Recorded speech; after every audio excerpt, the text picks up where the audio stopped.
All right, welcome to the Explainer. Today, we are going to crack the code on one of the trickiest, most frustrating parts of the ACT science test. We're going to turn that confusion into your biggest strength. You know exactly the ones I'm talking about, right? You're reading about some experiment, you're following along, you think you've got it, and then bam, the test just throws this total curveball at you, asking what would happen if the scientists get something completely different. If that sounds painfully familiar, trust me, you are not alone. But here's the good news. There is a super simple, logical way to handle these questions. And by the end of this, you are going to have it down cold. So let's get a little more official here. What we're really talking about are called procedural change questions. Yeah, it's a fancy name for those what-if scenarios. But understanding what they're for is the very first step to totally mastering them. Look, the ACT isn't trying to trick you, I promise. What they really want to see is if you can think like a scientist. Can you look at an experiment, get what the variables are, and then logically predict what's going to happen if you just tweak one little thing? That's it. That's the skill they're testing. Okay, so to really get a handle on this, we've got to break down a couple of key ideas. Once you know the lingo, these questions get a whole lot less intimidating.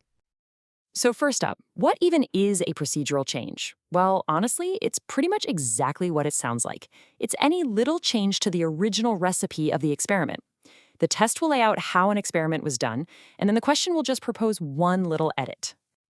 And this change could be, well, almost anything.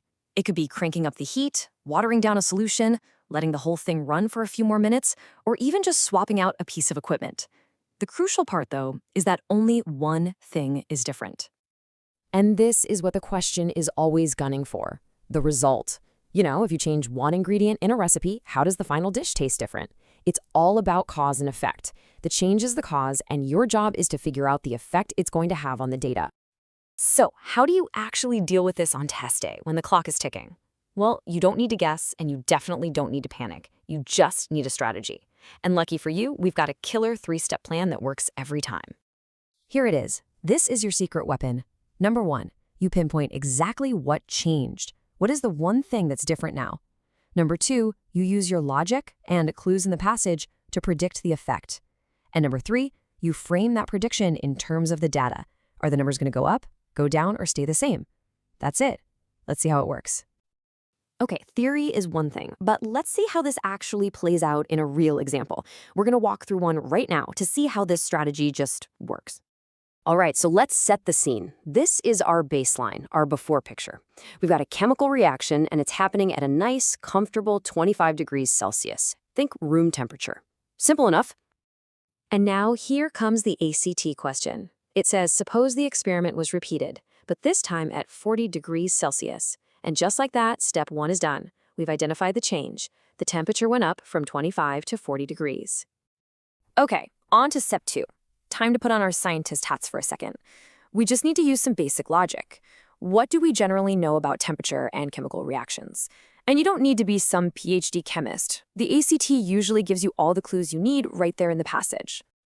And yeah, our gut feeling, and maybe some faint memory from science class, tells us that adding heat usually makes things happen faster, right?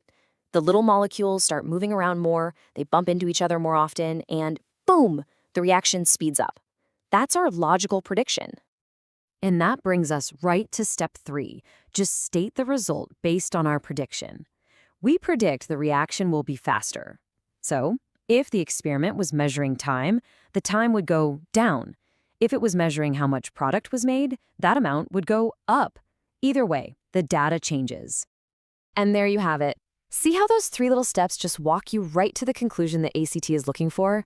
By identifying the change, predicting the effect, and comparing the results, you've built a perfect, logical answer. It's that straightforward. All right, let's zoom out and boil all of this down into one powerful idea, something you can easily remember when that clock is ticking on test day. Think of this right here as the golden rule for these questions. Every single one of them follows this exact chain of events. A procedural change happens, it affects some variable, that causes the data to change, and that leads you to a new conclusion.